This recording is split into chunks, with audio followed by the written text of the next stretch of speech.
Hola, muy buenas tardes a todos. Soy Cristina Sánchez, vicedecana de Investigación de la Facultad de Ciencias Biológicas de la Universidad Complutense de Madrid. Quiero empezar dándoos a todos la bienvenida a esta nueva actividad que organizamos desde nuestro centro. Como sabéis, y a pesar del ahogo económico al que está sometida la universidad pública en general y la investigación en particular, todos los años tenemos la suerte de incorporar a nuestro cuerpo de personal docente e investigador a investigadores jóvenes, no tan jóvenes en algunos casos, que vienen con nuevas líneas de trabajo en la mochila y muchas ganas de colaborar. Creemos que es muy importante que todos seamos conscientes de la magnífica oportunidad que esto supone tanto para los que ya estamos aquí como para los recién llegados. Los que llegan lo hacen cargados de motivación, de nuevas ideas y muchas ganas de colaborar. Y los que estamos podemos y debemos aprovecharnos, en el mejor sentido de la palabra, de esa energía y talento para impulsar nuestro propio trabajo. Las sinergias que se pueden establecer entre unos y otros son lo que los americanos denominan win-win y sin duda tenemos que potenciarlas. Si hay alumnos de grado ahora mismo conectados a este webinar, las personas que vais a escuchar durante estas dos sesiones pueden ser vuestros futuros tutores de vuestros trabajos de fin de grado, de fin de máster o incluso de vuestras tesis doctorales. Bien, pues con esta idea en la cabeza, en 2019 comenzamos unas sesiones de presentación de los nuevos investigadores de la casa que pretendemos seguir realizando cada año. En esta ocasión hemos dividido este evento en dos jornadas, en las que os vamos a presentar a un total de 7 nuevos investigadores. A 3 de ellos hoy y a los 4 restantes el jueves que viene.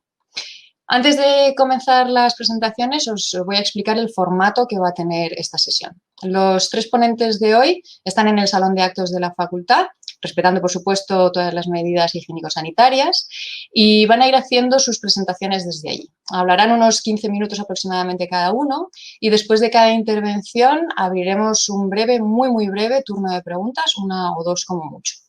Estas preguntas podéis formularlas, cualquiera de vosotros, por supuesto, a través del chat que vais a encontrar en la parte superior derecha de vuestras pantallas. Y también vais a poder votar a las preguntas que hagan otras personas. De hecho, yo iré leyendo las preguntas por orden de votos. Después de las 3 presentaciones, con sus correspondientes mini turnos de preguntas, abriremos de nuevo un espacio para responder todas las cuestiones que hayan quedado pendientes. Comenzamos entonces con el primero de nuestros compañeros de hoy, que es Mario Mayral. Mario se ha incorporado recientemente a la unidad docente de botánica del Departamento de Biodiversidad, Ecología y Evolución en calidad de profesor visitante. El precioso acento que vais a escuchar a continuación le viene de su tierra natal, de Huesca. Mario estudió biología en la Complutense, en esta casa, donde se especializó en botánica y realizó también el máster en biología de la conservación. Posteriormente realizó una tesis doctoral en el Real Jardín Botánico de Madrid, tras lo cual ha realizado estancias postdoctorales en la República Checa y en Sudáfrica, además de trabajo de campo en varios continentes. En la actualidad centra su trabajo en el estudio de la biodiversidad y la evolución espaciotemporal de poblaciones vegetales. Bienvenido, Mario, y cuando quieras. Hola, buenas tardes. Muchas gracias, Cristina, por la generosa introducción. Y se ve bien, ¿verdad? Bueno, bien, me iba a presentar, ya me ha presentado muy bien, Cristina. Muchas gracias por invitarme a presentar las líneas de investigación. Es lo que voy a intentar contar brevemente, si se puede.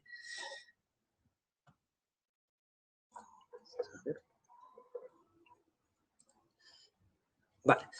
Bueno, pues bien, soy de Huesca, como decía Cristina, norte de Aragón, y bueno, principalmente me interesa la biología evolutiva y especialmente pues el estudio de patrones y procesos de biodiversidad, la biogeografía y la biología de islas y la conservación.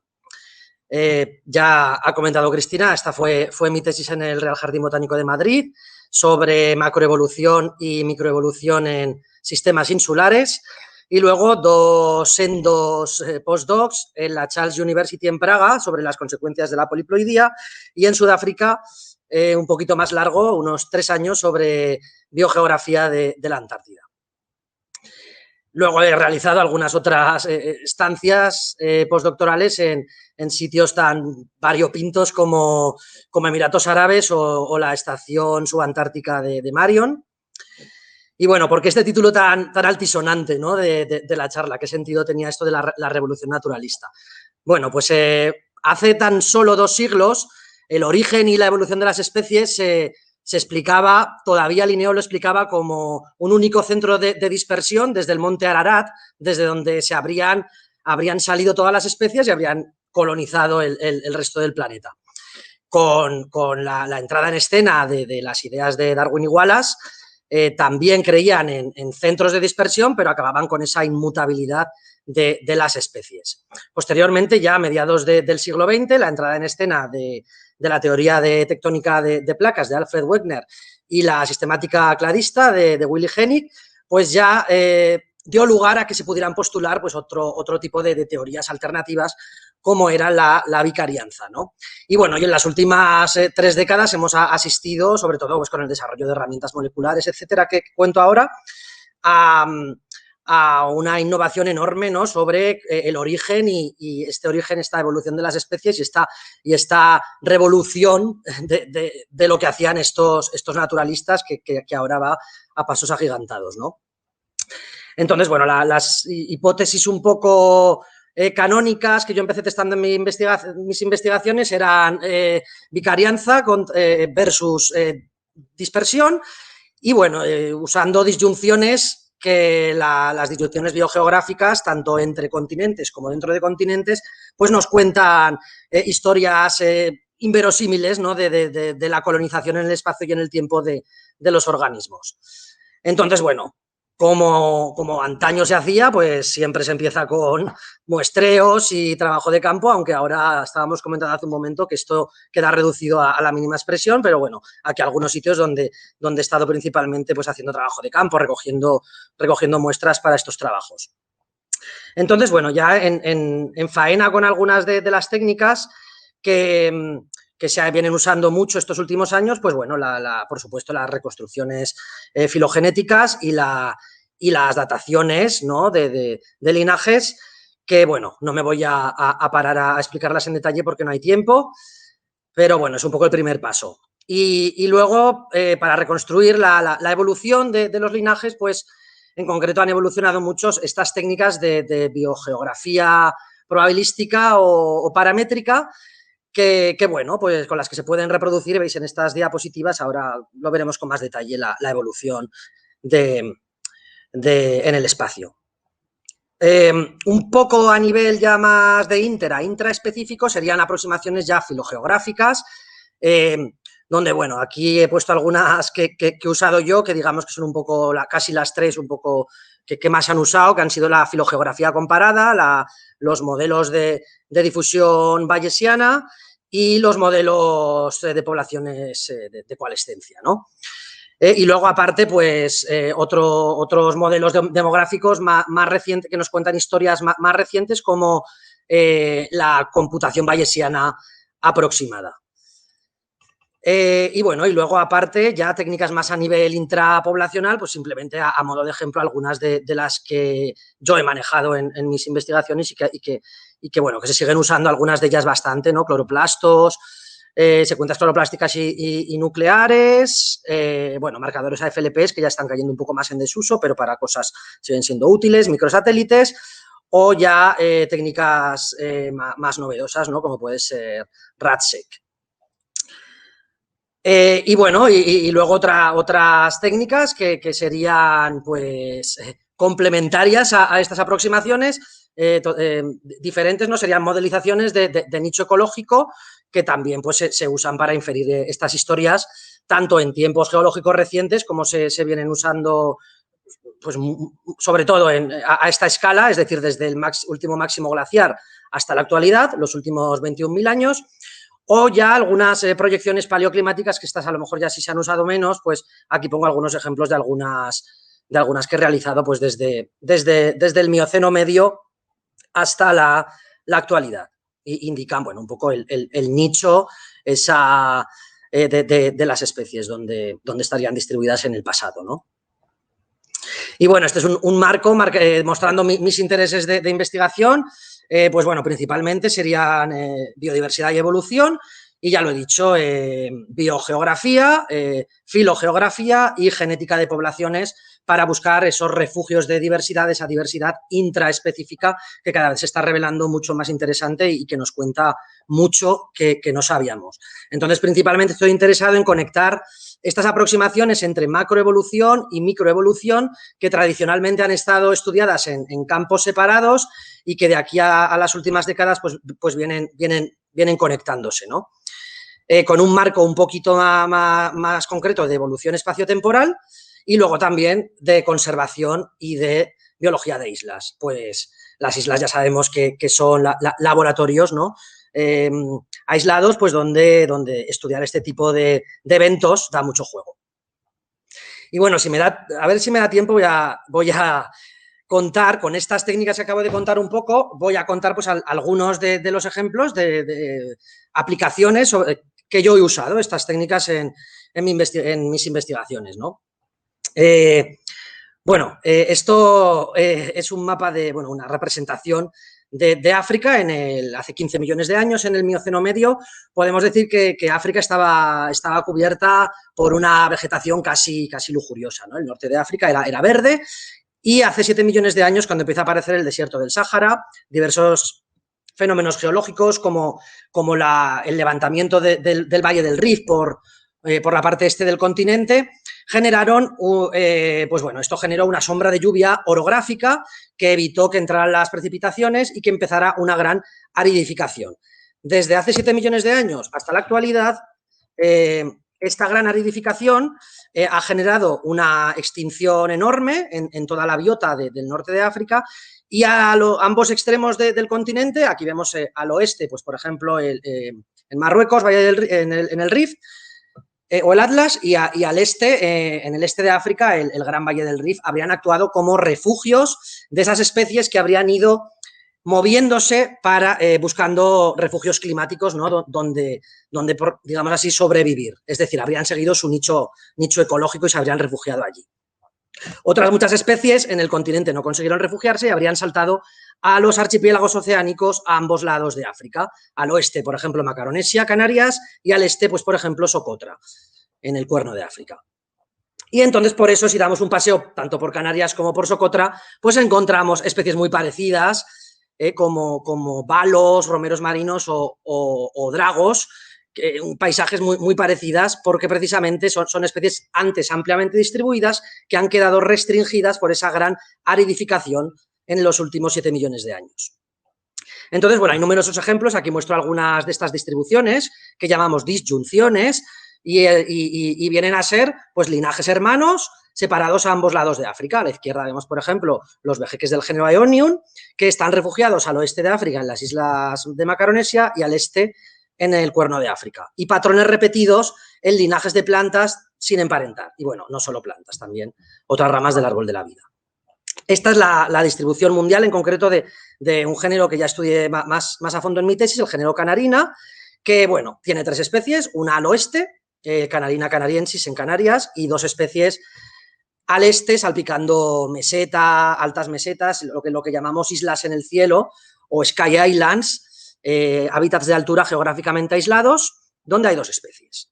Entonces, bueno, tenemos esta curiosa distribución y decidimos estudiar qué había pasado aquí. Pues bueno, vimos que la especie canaria, bueno, el sistema de estudio es en islas oceánicas, podéis ver aquí, refugiada en bosques de laurisilva. Y las especies del este de África en lo que llamaba Sky Islands, islas en el cielo, en bosques afromontanos. Entonces, estamos hablando de los últimos retazos de vegetación subtropical que quedan en el mundo africana, que han quedado pues muy reducidos y donde se han refugiado especies como estas, hábitats de especial interés conservacionista, por otra parte. Entonces, ¿qué hicimos? Pues realizamos un muestreo intensivo, ¿no? Intentando cubrir toda el área de distribución de la especie, y realizamos diversas técnicas moleculares. Aquí podéis ver una reconstrucción del rango ancestral del género, indicando pues de dónde a dónde va y cuándo. Es decir, una reconstrucción espacio-temporal, que ahora os la enseño más en detalle. Y bueno, y aparte una datación, no la voy a explicar, pero este fue una datación un poco especial que desarrollamos un método, pues intentando resolver algunos típicos problemas que pasan siempre cuando no hay fósiles o cuando se producen estos saltos entre movimientos macroevolutivos y microevolutivos, que es lo que intentamos hacer aquí. Entonces, bueno, esta sería un poco el resumen de la historia evolutiva de este género, una reconstrucción, lo que publicamos aquí, y que sería que este género vendría de Asia hace 14 millones de años, llegaría al este de África, donde hace pues unos 8 millones de años aparecerían las dos especies, y luego habría estado ampliamente distribuido, y cuando empezó a aparecer el Sáhara, pues coincide con la separación de ambos clados, ¿no? A ambos lados del continente. Y finalmente habría quedado la especie refugiada en Canarias, se habrían extinguido las poblaciones en el centro de África y por eso decimos que una extinción antigua a causa del cambio climático explicaría la actual distribución que veíamos antes de este género. Pero bueno, no nos detuvimos aquí, decidimos, pues ya que estábamos, tirar para adelante y estudiar todos estos patrones de esto que llamamos disyunción Ran-Flora, como canarina, y decidimos, pues bueno, realizar pues lo mismo, las reconstrucciones, dataciones y nicho ecológico de todas estas especies. ¿Y qué pasó aquí, de todos estos linajes? Pues aquí vimos que la extinción mediada por cambio climático explicaba mayormente pues, la mayoría de estos patrones. Y también viendo las dataciones de cada clado, como hacía antes referencia, pues las especies de nichos ecológicos más húmedos presentaban unas dataciones más antiguas, las separaciones a ambos lados, mientras que las especies que son más séricas presentaban una separación más reciente, por lo tanto diríamos que habrían aguantado más tiempo ampliamente distribuidas, pero al final la gran aridificación de África lo que nos muestra todo esto es que nos confirma que fue gradual. Entonces, bueno, un poco ya más hablando de biología de islas, otro de mis intereses, este es un ejemplo de Canarina canariensis, de esta especie que hablaba, ya diversidad intraespecífica en Canarias. ¿Qué tipo de historias podemos reconstruir estudiando estas cosas, ¿no? Pues bueno, esta es una reconstrucción filogenética de Canarina canariensis y aquí lo que vimos es que había claramente dos clados, que serían un linaje al oeste de Canarias y otro linaje al este de Canarias. Podemos decir que ambos linajes se separarían hace 1 millón de años y aparte esos círculos negros nos indicarían de dónde el centro, desde donde cada linaje diríamos que nos da el área ancestral de cada linaje. ¿Y cómo explicaríamos esto? ¿Qué sentido tiene? Pues bueno, un poco con la... Bueno, antes de explicarlo a la historia geológica, también quería decir que estas 3 áreas que veis en verde corresponden a las áreas donde detectamos mayor diversidad intraespecífica. La diversidad intraespecífica es muy importante para el nivel más fundamental de la biodiversidad, para explicar esa adaptabilidad de las especies, que es muy importante a día de hoy con esta crisis de cambio climático, ¿no? Estas 3 paleoislas mostraron una gran diversidad intraespecífica que estas 3 zonas, perdón, corresponden a 3 antiguas paleoislas, ¿vale? Eran 3 islas separadas y han permanecido estáticamente, han permanecido muy estables.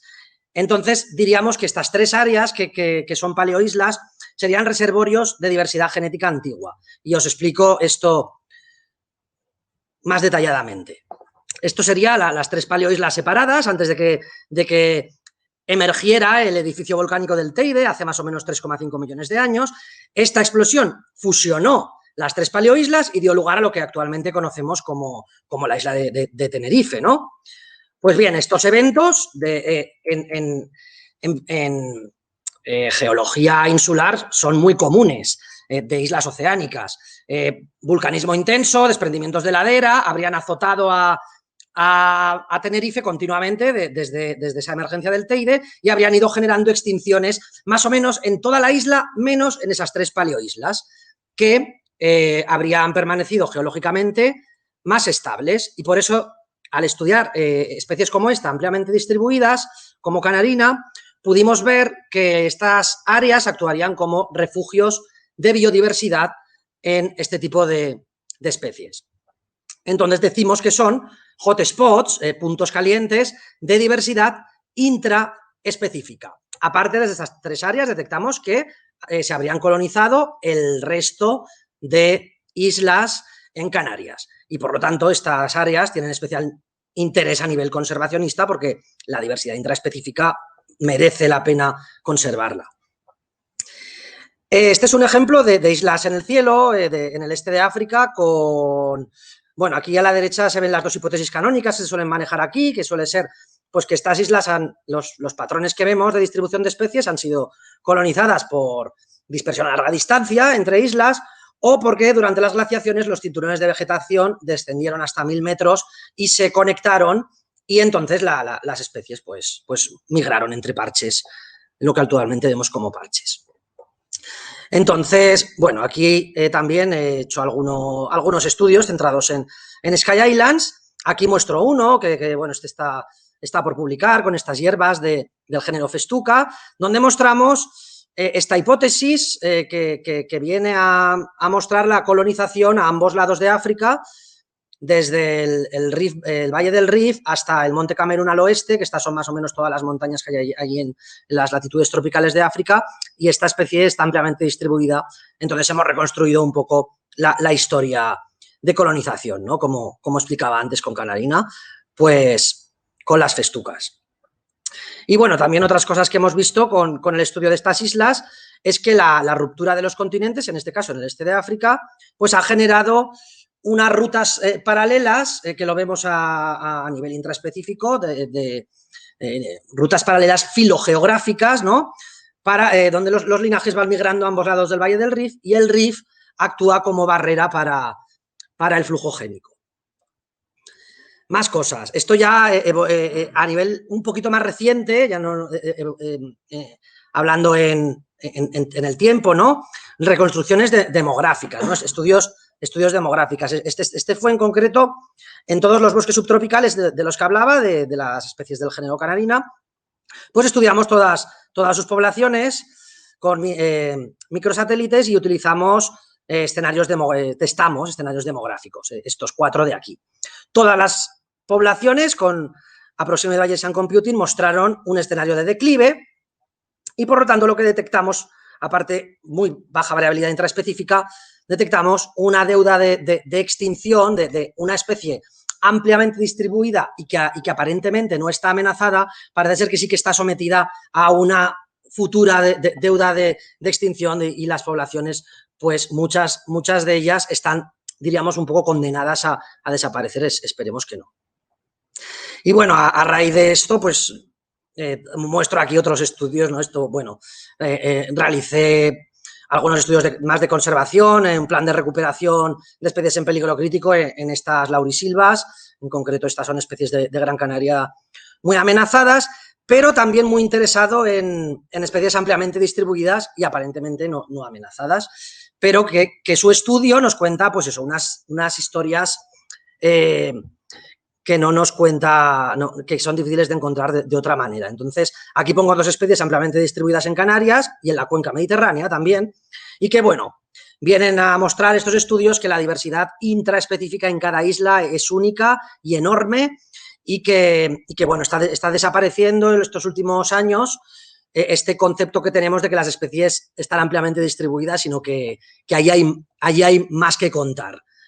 Aunque parezca lo mismo, nos están contando unas historias más profundas.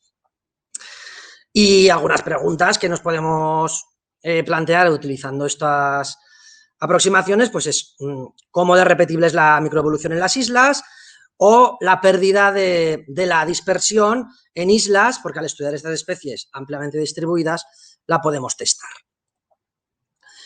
Y ya por un poco ya casi ir acabando, pues ya que estudiábamos especies ampliamente distribuidas, vamos a hacerlo bien y en el postdoc pues decidimos utilizar los archipiélagos subantárticos, que casi en el planeta sería la masa ratio agua-tierra mayor, y bueno, están súper aislados, son muy pristinos y Y bueno, pues hemos realizado estudios de especies ampliamente distribuidas aquí para testar diferentes hipótesis. Esto es un muestreo de una especie invasora, en concreto esta, que ha sido otra cosa interesante, estudiar especies invasoras aquí.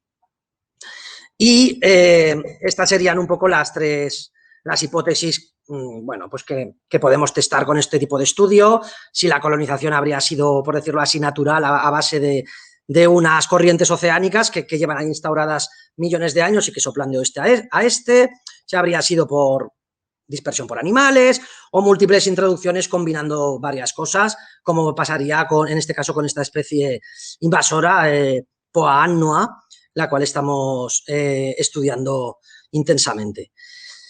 Y aparte también interés en especies ya endemismos ya mucho más restringidos, pues simplemente porque es interesante y nos ha apetecido estudiarlos. Estos no nos contarán historias tan a lo mejor a lo grande, pero bueno, son endemismos interesantes de allí y pueden contar otras cosas bonitas. Y bueno, ya como última línea, también me interesa un poco el estudio de las especies crípticas y la poliploidía. Esto en concreto es esto es citogeografía, es decir, distribución en el espacio de citotipos y cómo diferentes citotipos, es decir, por ejemplo, en este caso son diploides y hexaploides, que puedan parecer la misma especie, realmente no lo son. Realmente son ya dos especies que se comportan totalmente distintos y a pesar de que las veamos, y esto pasa mucho en autopoliploides, morfológicamente sean exactamente iguales, realmente son especies distintas. Se calcula que el 25% de las especies de angiospermas son crípticas, están por describir por fenómenos de estos como de autopoliploidía, y estudiando su diversidad intraespecífica podemos ver estas cosas, o incluso, pues bueno, no cumplen el concepto biológico de especie porque entre ellas a lo mejor no se cruzan o su nicho incluso también ha divergido y bueno, podemos ver estas cosas. Y bueno, esto ya son otros proyectos en los que a mí me ha interesado participar, pues la pérdida de dispersión en islas o las amenazas de la biodiversidad en islas oceánicas o el impacto de la escalada en patrones vegetales. También me interesa, ya para acabar, pues un poco la divulgación y llamar un poco la atención para la conservación de la biodiversidad, intentando utilizar materiales un poco llamativos y la fotografía, ¿no? Un poco pues para llamar la atención de este cambio global e integrar esto, pues eso, con la docencia o alguna exposición fotográfica o bueno, algo así. Y ya esto sí que es lo último, pues eso, mis intereses principales serían combinar para resolver preguntas sobre patrones de biodiversidad, pues utilizando combinando evolución, biogeografía y ecología en líneas muy generales, y esta visión ligando las aproximaciones biogeográficas interespecíficas con las filogeográficas intraespecíficas. Una nube de intereses y muchísimas gracias por haberme escuchado. Como decía Cristina antes, ahí hay intereses, pues ojalá esto pueda servir para catalizar colaboraciones o cosas. Así que nada, muchas gracias. Muchas gracias a ti, Mario. Interesantísimos proyectos y vaya sitios feos en los que has trabajado. Qué pena me das. No, en serio, interesantísimo. Y os recomiendo, si no lo habéis hecho ya, que curioseéis en la página web de Mario. Tiene material realmente chulo e interesante. Es una página muy trabajada y de muchísima calidad, así que os recomiendo que la visitéis. No tenemos de momento preguntas en el chat, así que te voy a hacer yo una antes de pasar al siguiente ponente, si te parece.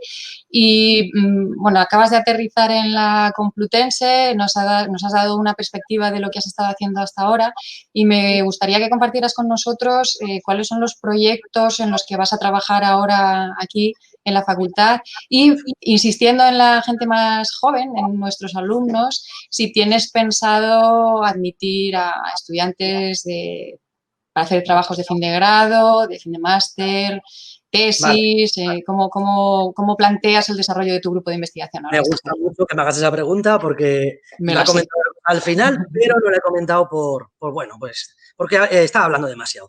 A ver, de TFGs, la verdad es que ya tengo, vamos, el cupo lleno. La verdad que anuncié unos TFGs con mi ilusión de que la gente se apuntara y esperando poca participación porque, pues como nadie en principio te conoce y tal, pues yo, vamos, que me imagino que siempre la gente tirará a alguien con el que tenga a lo mejor más afinidad o lo que sea, pero bueno, me contactaron varios alumnos y muy contento. Algunos tristemente les he tenido que decir que no.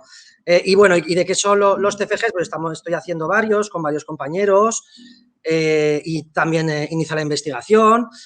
Pues con Paco Cabezas, con Felipe Domínguez o con Sonia Molino, y con ellos pues estudiamos diferentes cosas como, bueno, evolución en el Golfo de Guinea o los helechos de las islas subantárticas o un proyecto de ciencia ciudadana donde estamos, bueno, intentando ver las especies más amenazadas de vegetales de la península ibérica y viendo cómo la gente pueda aportar. Y nada, muy bien, la verdad que esa experiencia con los alumnos de momento genial, alumnos que la verdad que ya están respondiendo muy bien y bueno, la verdad que en esa parte muy contento. Y en cuanto a proyectos, pues voy a seguir un poco haciendo, digamos, de momento lo que había hecho hasta ahora, y bueno, sí que me integraré, por supuesto, con compañeros y si llegan propuestas, pues las aceptaré encantado. Sí que es verdad que me he visto ahí limitado ahora mismo por la convocatoria que ha salido del Plan Nacional y eso desde aquí hago una petición o algo así, porque como profesor visitante no puedo participar en los proyectos del Plan Nacional.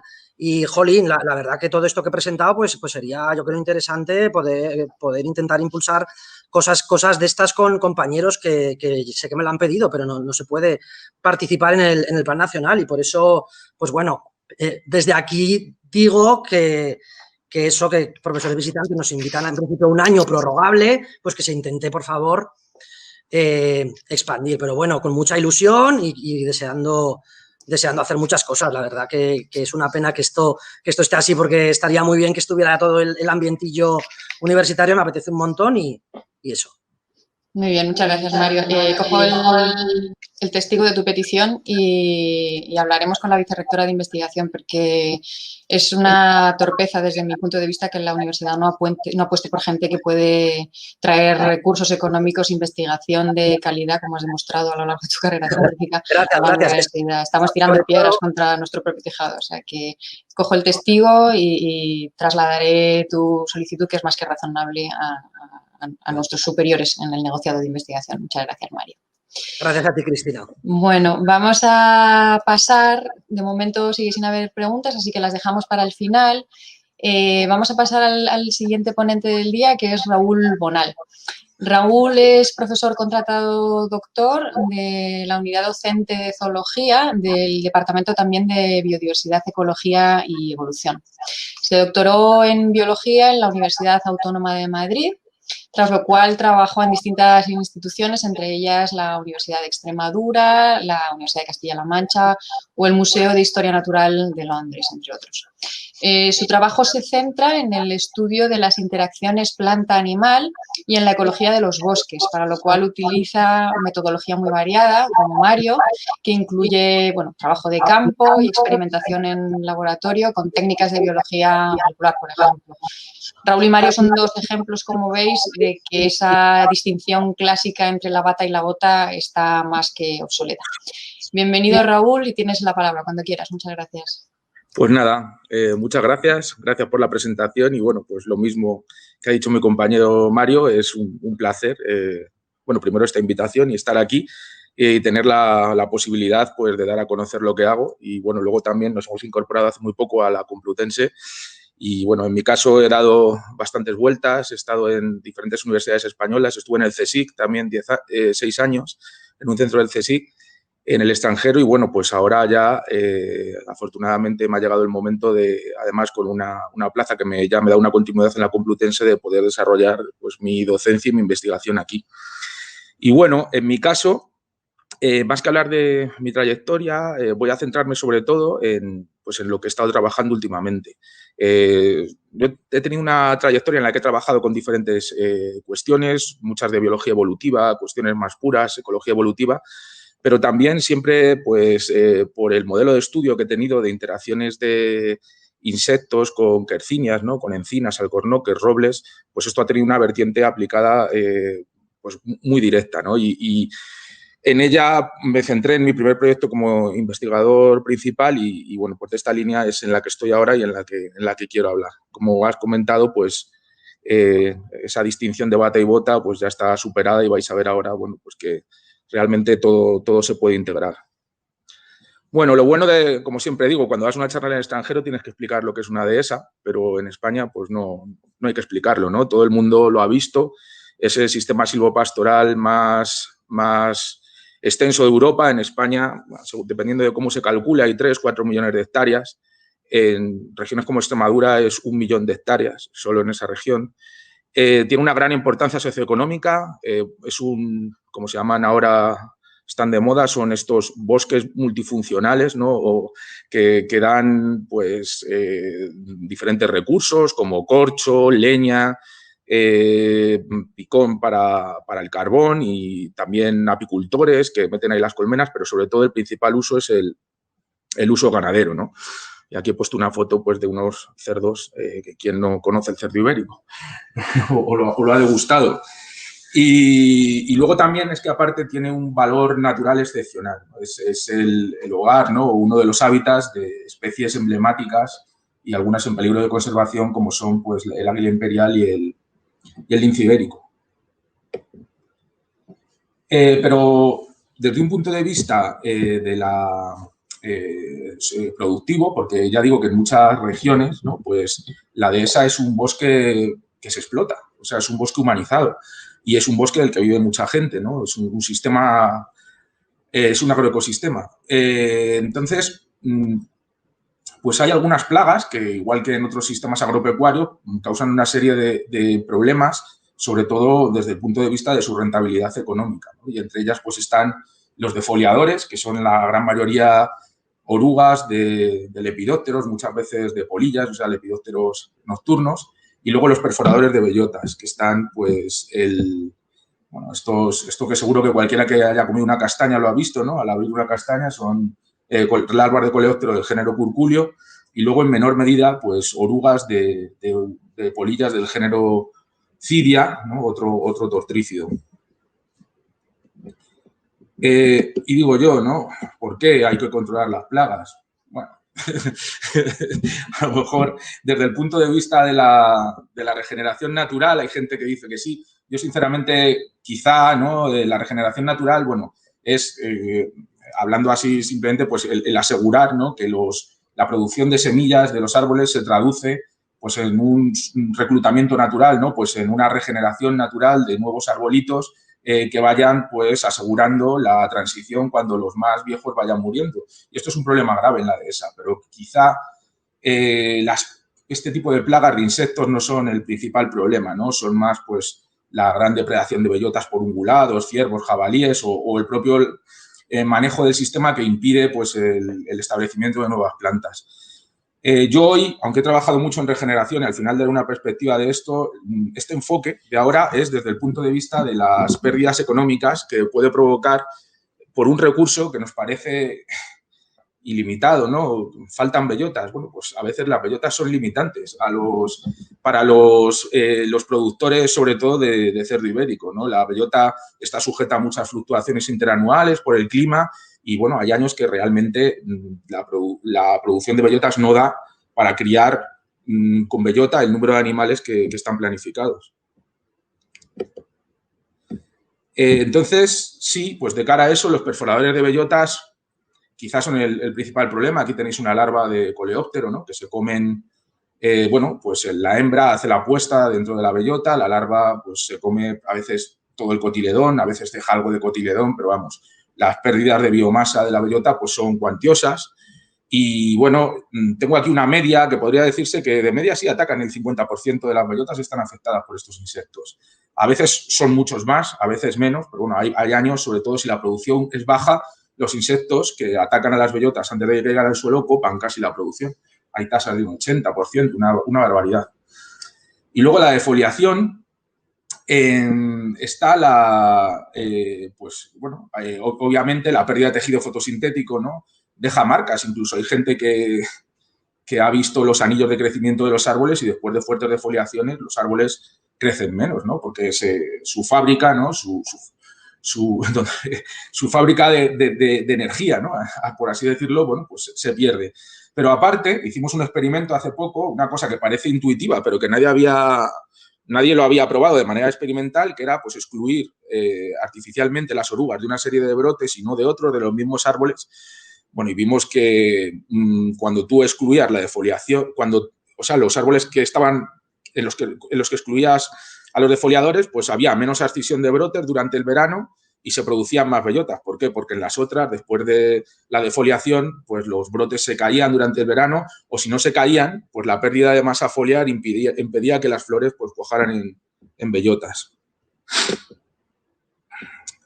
Los tratamientos químicos hoy día no son una opción en un agroecosistema de gran valor natural, entre otras cosas pues porque existen una serie de normativas nacionales europeas que te lo van a impedir. Aquí he puesto una foto de los años 50 o 60 de una avioneta fumigando una dehesa, probablemente con malatión o incluso con DDT, y lo curioso es que no se ve muy bien, pero en la esquina inferior izquierda hay gente que está pasando en unas mulas, o sea, están prácticamente fumigando no solo la dehesa, sino que, o sea, un poco la inconsciencia, ¿no?, que había en esa época del efecto de los insecticidas. Bueno, hoy día esto no es una opción. Entonces, de hecho, oficialmente está prohibido ya este tipo de fumigaciones en muchas comunidades autónomas.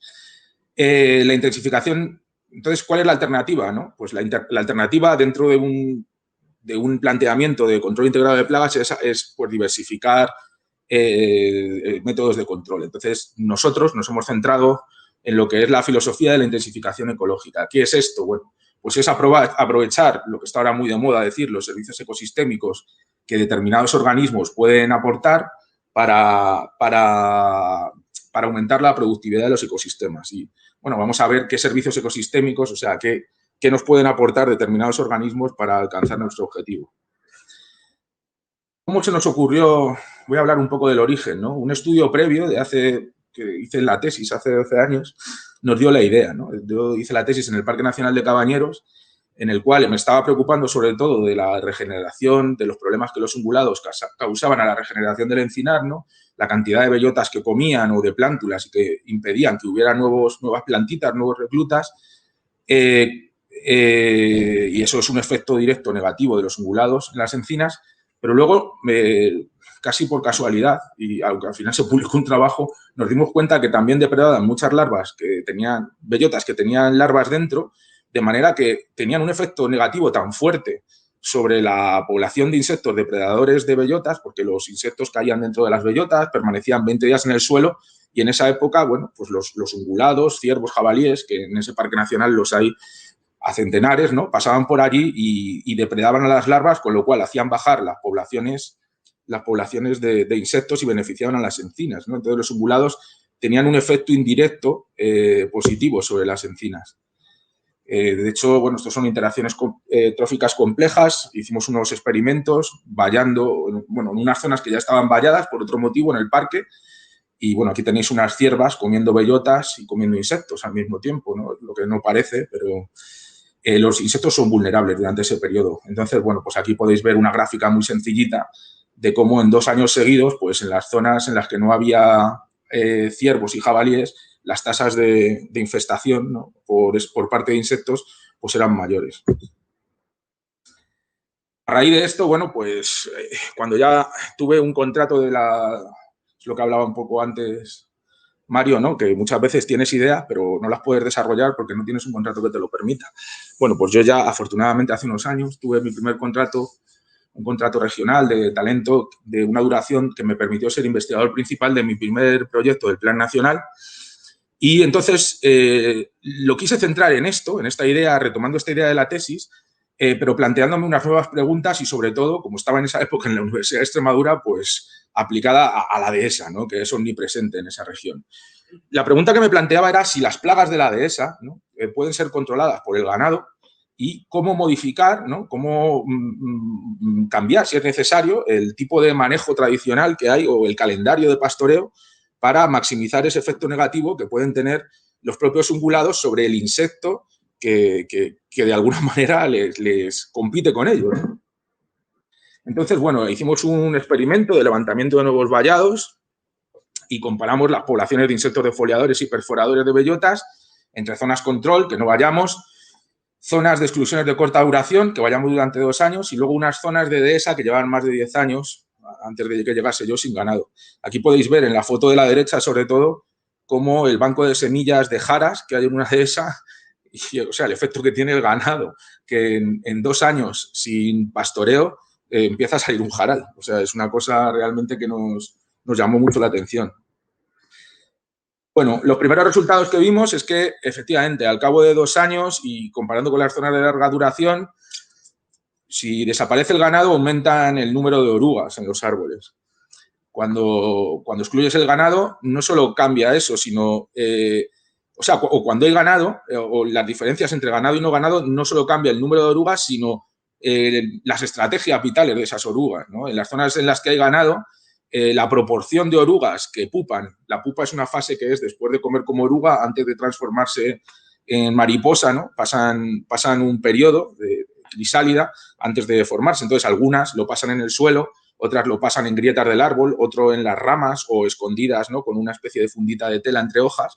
Entonces, pues, obviamente las que pasan una fase que puede ir desde unas semanas a varios meses en el suelo, pues son muy vulnerables al pisoteo, a la depredación pasiva por parte del ganado y pues son menos frecuentes y por tanto en las zonas en las que hay ganado aumenta la proporción de especies, que se desarrollan en el árbol.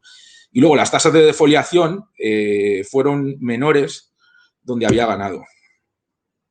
Luego los resultados de insectos perforadores de bellotas, pues después de excluir, ¿no? Al cabo de 2 años, en las zonas poníamos unas trampas de emergencia que, bueno, yo le llamo como almadraba de gorgojos, porque es una especie, es una trampa que pegamos en el tronco y es como un cono que se va haciendo cada vez más pequeño y al final llega un bote, entonces los adultos que salen van subiendo por el tronco, ¿no? Y como una almadraba va haciendo cada vez más pequeño y lo coges arriba.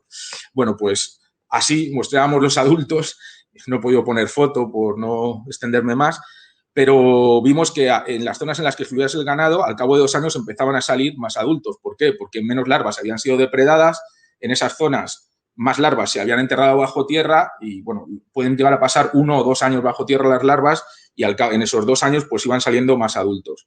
Con lo cual, las tasas de infestación, pues igual que habíamos visto en el caso de los ungulados silvestres, los ciervos y los jabalíes, pues cuando excluíamos el ganado subían las tasas de infestación, ¿no? O sea que el ganado sí que tiene un efecto de control sobre las plagas. Luego hicimos un trabajo que hemos publicado recientemente en una revista de control de plagas, o sea, y bueno, es control biológico en este caso, ¿no? Que era que comparando por muchas fincas de toda Extremadura, un trabajo a mayor escala, en aquellas en las que la densidad de ganado era mayor, la tasa de infestación era menor. Luego, entre intermedio y sin ganado no había unas diferencias muy grandes, pero en determinadas de esas muy pastadas, pues había menos plagas.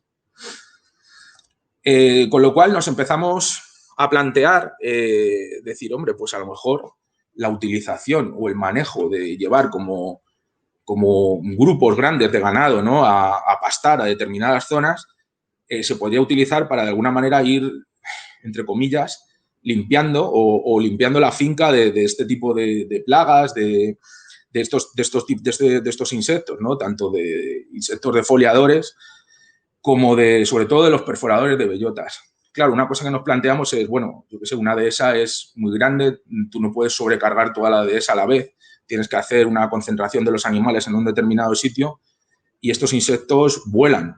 Entonces, si tú acabas o bajas la población en determinada zona, pues los insectos pueden venir volando desde otra zona y al final no has hecho nada. O sea, es una estrategia... O sea, que todo depende mucho de la capacidad de recolonización, ¿no? De la zona en la que tú estás aplicando ese tratamiento natural, entre comillas, para el efecto que tenga, ¿no? Para la eficacia un poco a largo plazo que pueda tener. Entonces dijimos, bueno, pues hay que saber cuánto se mueve un gorgojo, lo cual no es fácil. Un gorgojo, a ver, el cuerpo puede medir en los individuos más grandes, llegará a 1 centímetro, ¿no? Los élitros menos de 1 centímetro. Hay por ahí un figura, ¿no?, en la República Checa que ha llegado a marcar con un numerito los gorgojos y ha hecho captura-recaptura. La verdad es que es un trabajo, o sea, realmente arduo, y yo llegué a estar en comunicación con él y el porcentaje de individuos que se recapturan es bajísimo, ¿no? De cara a un análisis estadístico era muy complicado. Con insectos más grandes se ha hecho, por ejemplo, con cerambícidos, de estos que son a lo mejor del tamaño de un dedo índice, pero claro, eso es otra cosa. Entonces dijimos, no, hay que hacer una alternativa, ¿no? Entonces la alternativa es mirar el flujo genético entre poblaciones que viven en diferentes tipos de árboles. Entonces, bueno, pues desarrollamos, en este caso, unos microsatélites, marcamos, pues, o sea, genotipamos pues al menos 20 individuos por cada árbol, árboles con diferente grado de aislamiento a diferentes distancias.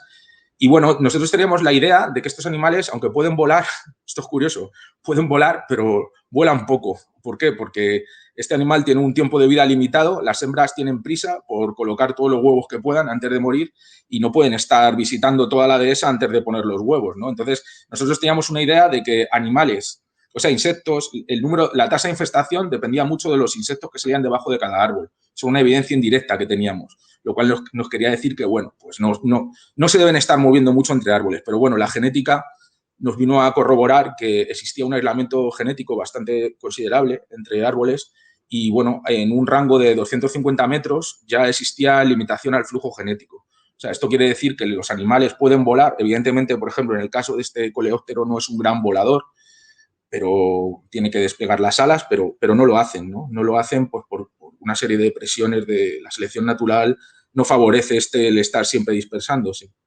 Entonces, en resumen, puede ser útil porque si el animal se mueve poco, la capacidad de recolonización, una vez que tú has tratado una zona, va a ser baja. O sea, el efecto que vas a causar va a tener una cierta duración, la disminución de las poblaciones. Entonces se nos plantea una pregunta, ¿no? De ¿qué hacemos, no? ¿Sobrecargamos a gran escala las dehesas de ganado para acabar con las plagas, ¿no? Es desde un criterio totalmente productivista, pues podrías decir, venga, pues, hombre, sería difícil, ¿no? Porque mantener una densidad sobre una finca de 500 hectáreas, una densidad muy alta, pues no hay tantos animales. Pero podría ser una opción. Pero, sin embargo, no sé desde un criterio productivista, pero yo siempre tengo en mente de que la dehesa es algo más. O sea, la gente tiene que vivir de ello, evidentemente, hay que ser sensibles a las necesidades de la población rural, pero bueno, al mismo tiempo hay que garantizar la conservación, porque qué problema, ¿no?, puede tener la sobrecarga. Cualquier persona que haya trabajado en la dehesa puede conocer una serie de riesgos colaterales no deseados. El primero es bien conocido, es la amenaza para la regeneración natural. Sí, pueden acabar con los insectos, pero al mismo tiempo pueden acabar con las bellotas sanas, no habrá dispersión, probablemente baje la población de pequeños roedores dispersantes de bellotas. El resultado es lo que vemos tristemente en muchas de esas, que es árboles preciosos, un paisaje muy bonito, pero que no hay arbolitos pequeños, ¿no? Se está perdiendo un poco en muchos sitios el garantizarnos el futuro de la dehesa, la regeneración natural. Es verdad que se hacen esfuerzos por hacer plantaciones, pero nosotros siempre creemos que hay que intentar favorecer en la medida de lo posible el proceso de regeneración natural. Bueno, por esa razón ya, para empezar, no es deseable una generalización de la alta carga. En segundo lugar, y esto nos plantea un nuevo reto, es decir, sí, tienes un efecto negativo sobre los insectos plaga, pero ¿qué ocurre con el resto de los insectos, ¿no?, que también pupan en el suelo, que evidentemente en un escenario de erosión del suelo, de pisoteo, pues bueno, no creo que les beneficie mucho. Entonces nos planteamos, ya para ir acabando el proyecto, esto es parte de la tesis doctoral de esta chica, que la veis aquí trabajando en el campo, de Tara Canelo, que cuando trabajaba en la Universidad de Extremadura. Entonces nos planteamos medir, ¿no?, la biodiversidad, la riqueza de especies de artrópodos. ¿De qué manera? Pues fuimos con este sopla hojas, pero puesto al revés, ¿no?, que en vez de soplar aspiraba hojas y con un calcetín gigante detrás íbamos aspirando, ¿no?, los insectos que había en el suelo. Entonces, para ver qué ocurría, ¿no? En las zonas control, en las zonas de exclusión y todo esto. Entonces, claro, aquí empieza el primer problema. Afortunadamente, la riqueza de insectos, de artrópodos, perdón, es enorme, pero no existe una persona que se sepa todos los artrópodos, o sea, no, y de hecho los taxónomos son un bien preciado, ¿no? Desde aquí quiero hacer también un llamamiento para los taxónomos clásicos, que yo no soy no por utilizar técnicas novedosas reniego de ellos, sino que los valoro mucho y les pido ayuda siempre que puedo, pero como queríamos hacer una estimación de la riqueza de especies de artrópodos rápida, pues utilizamos una técnica que gracias a la secuenciación masiva, ¿no? La secuenciación de próxima generación, la Next Generation Sequencing, se nos brinda. ¿Y cuál es esta? Pues tú coges una muestra de insectos, esto lo hicimos en colaboración con el Museo de Estocolmo, haces una extracción de ADN de toda la muestra, de todos los individuos, ¿no? Tienes ADN pues, de multitud de especies y en vez de, como con una PCR normal, que sacarías una sola secuencia del gen que vas buscando, porque la harías de un individuo, pues aquí, gracias a estas librerías de ADN que se hacen, tienes miles de secuencias por pocillo. Eso más casi de lo que puedes manejar. Porque luego hay que tener, con un proceso bioinformático muy fino, ¿no? Pues se van haciendo agrupaciones de secuencias de ADN que se parecen y se hacen clústeres y el número de clústeres de secuencias similares pues será el número de especies que tienes en el sitio.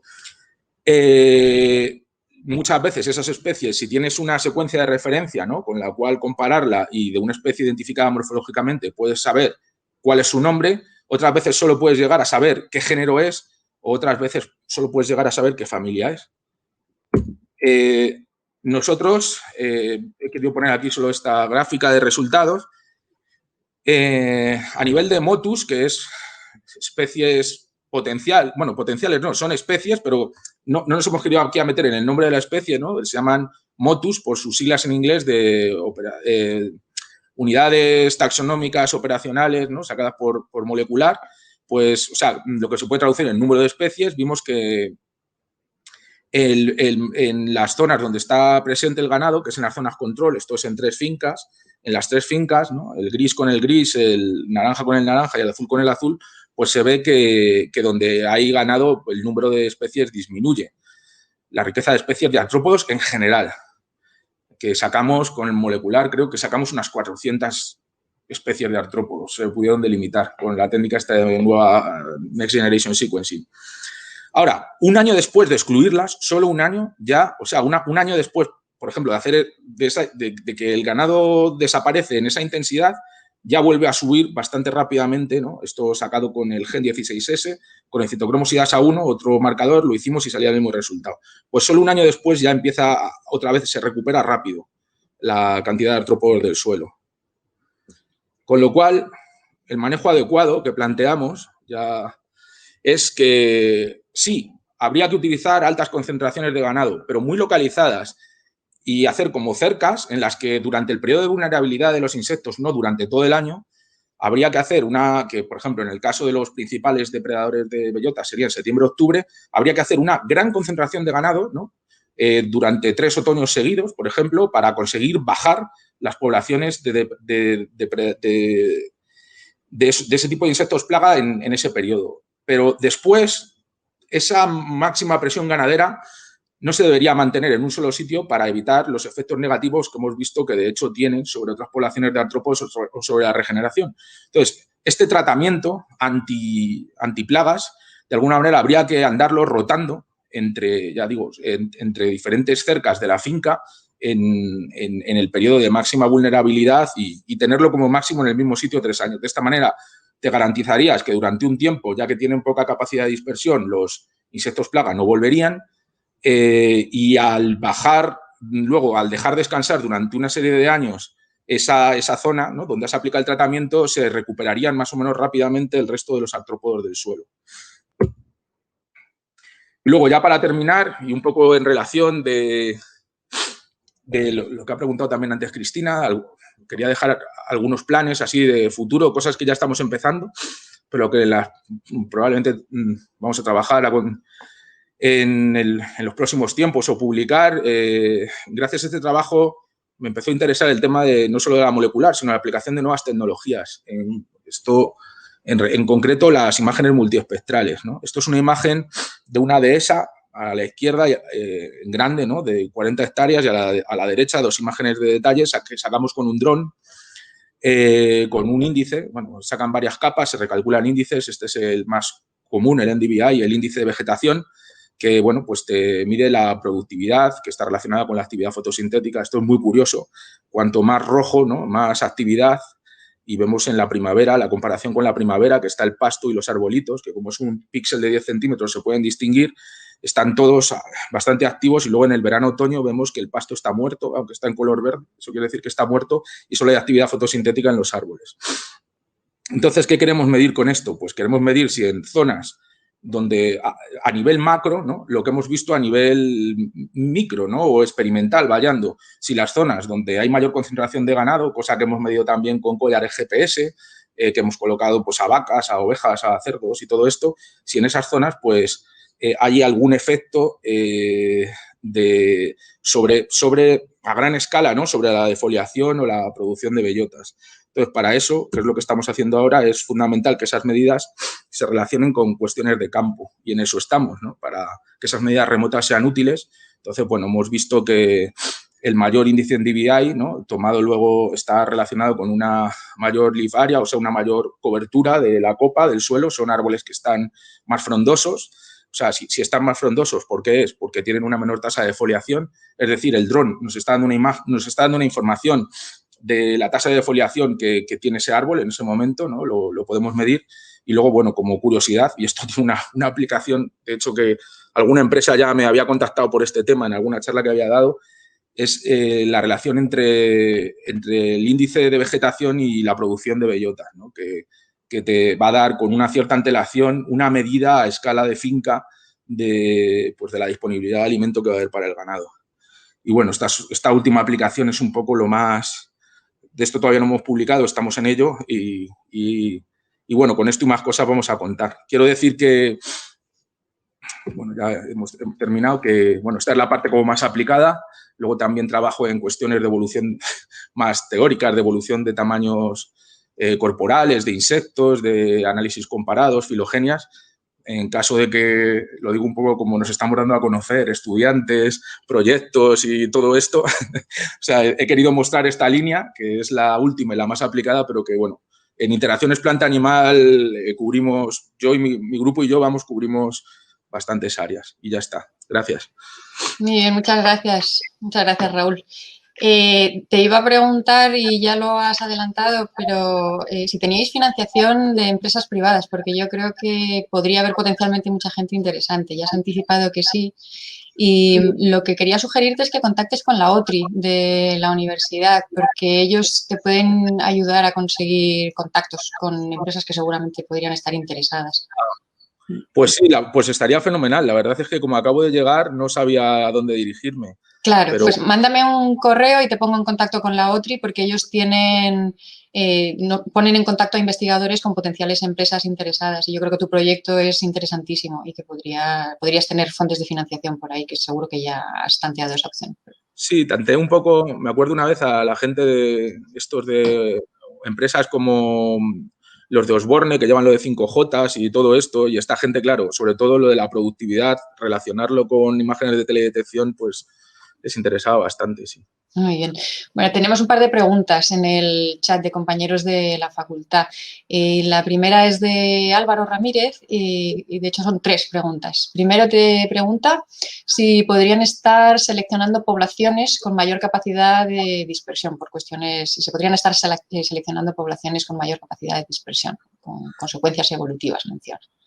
En el caso de los de la dehesa, dices, o sea, pues a lo mejor, o sea, seleccionando...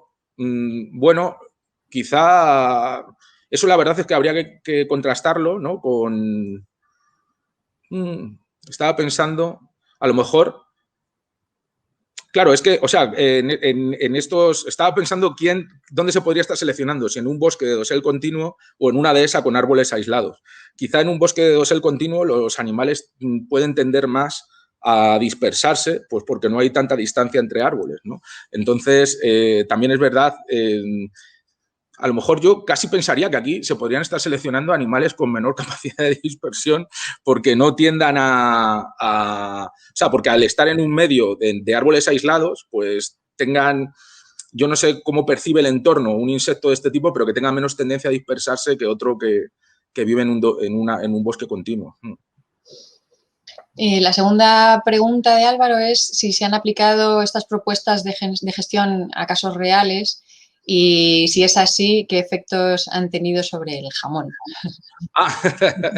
Bueno, pues sí, las hemos aplicado. Lo que pasa es que en fincas piloto no está todavía, en fincas piloto de los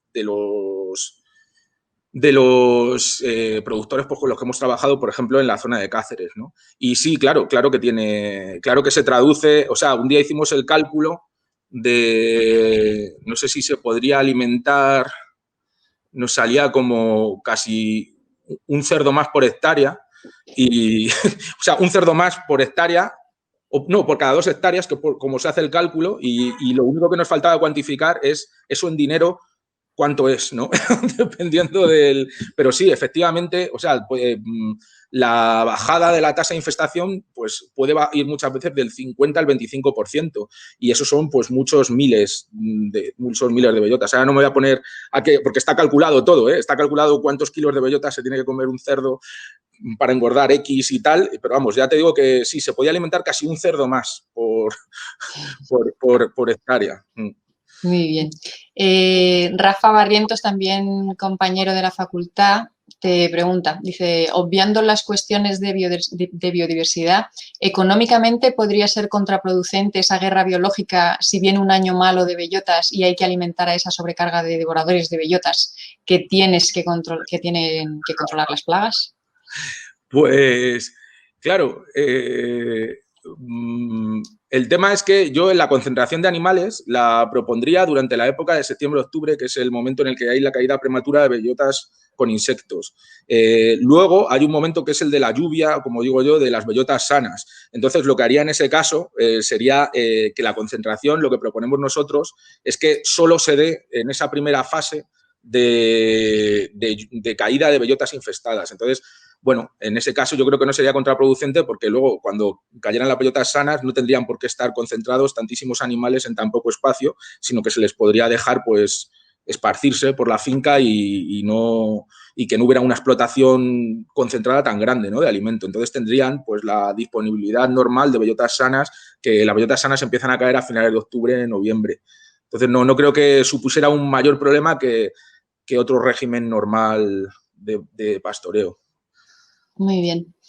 Bueno, pues si te parece, Raúl, vamos a pasar al siguiente ponente y luego si hubiera más preguntas volvemos contigo. Tenemos a continuación a Jimena López Arrabé. Jimena tiene un contrato Juan de la Cierva Formación en la unidad docente de zoología del mismo departamento que Mario y Raúl, el departamento de biodiversidad, ecología y evolución. Es licenciada en biología y doctora en ecología por la Universidad Autónoma de Madrid y realizó su tesis en el Museo Nacional de Ciencias Naturales. Y esta tesis recibió además el premio extraordinario de doctorado. Cuando terminó la tesis, permaneció 3 años más trabajando en el museo, en el laboratorio de ecofisiología, hasta que ha conseguido su contrato actual, que ya disfruta en nuestro centro. Su investigación se centra en el estudio de las consecuencias que tienen las condiciones ambientales, concretamente el estrés oxidativo, en las estrategias vitales de las aves. Bienvenida también, Jimena, y cuando quieras tienes la palabra. Gracias. Bueno, pues nada, muchas gracias primero por la presentación, Cristina. Y sí, la verdad es que este es mi primer postdoc, con lo cual mi carrera investigadora es un poquito más corta, pero bueno, he trabajado bastante intensamente con el tema del estrés oxidativo, en el que me he centrado bastante, sobre todo en aves, y bueno, pues en relación a las distintas fases durante la reproducción y el desarrollo bueno, en estas aves, ¿no? Y bueno, directamente para entrar un poquito en contexto, voy a hablar de qué es eso del estrés oxidativo, ¿no? Bueno, pues para eso nos tenemos que remontar a unos 2,5 billones de años, hace nada, en el que, bueno, pues en la atmósfera hubo un cambio, una transición entre una química reductora a una química oxidante, lo que abrió pues la puerta a la explosión de diversidad de la vida y también hizo que, bueno, empezásemos a utilizar el oxígeno como recurso para la obtención de energía. Y bueno, dotó a los organismos, a los animales, pues bueno, a los organismos, distintos organismos, de nuevas capacidades energéticas y metabólicas. Sin embargo, pues hay una cierta consecuencia que tiene el uso del oxígeno como recurso y es que en la cadena respiratoria pues se producen especies reactivas de oxígeno, de nitrógeno, etcétera, que son moléculas prooxidantes y que si no se regulan pueden tener un daño sobre importantes biomoléculas del organismo como los lípidos, el ADN, las proteínas, etcétera. Entonces hubo que desarrollar un sistema antioxidante para poder hacer frente a esta consecuencia, ¿no? A estos prooxidantes. Para que os hagáis una idea, al final tenemos una especie de balanza entre esos prooxidantes y los antioxidantes de los que podemos disponer. Y en un estado de homeostasis basal, tanto los prooxidantes, que serían esos ERO, que son especies reactivas de oxígeno, por ejemplo, y los antioxidantes están equilibrados y en niveles bajos. Cuando se produce un cambio y hay un aumento de esas especies reactivas o bien una disminución en la disponibilidad de antioxidantes, se produce un desequilibrio y estaríamos en una situación de estrés oxidativo. En ambos casos, un aumento de los antioxidantes pues llevaría de nuevo a ese equilibrio y si la compensación es exitosa, pues volveríamos a los niveles basales de homeostasis basal, digamos. Bueno, pues dentro de lo que es los estudios que unifican ecología y fisiología, una de las cosas que más interesan es bueno, pues, ver cuáles son los mecanismos que están subyacen al desarrollo y a la evolución de las estrategias vitales en los animales. Y se ha visto que bueno, pues están limitados por la existencia de compromisos, ¿no? Esto es un principio fundamental de la teoría de las historias de vida, que existen esos compromisos, por ejemplo, entre reproducción, desarrollo y mantenimiento o supervivencia. Y bueno, se ha señalado el estrés oxidativo como pues, un factor con un potencial explicativo muy importante, ya que está detrás de muchos de estos procesos, ¿no?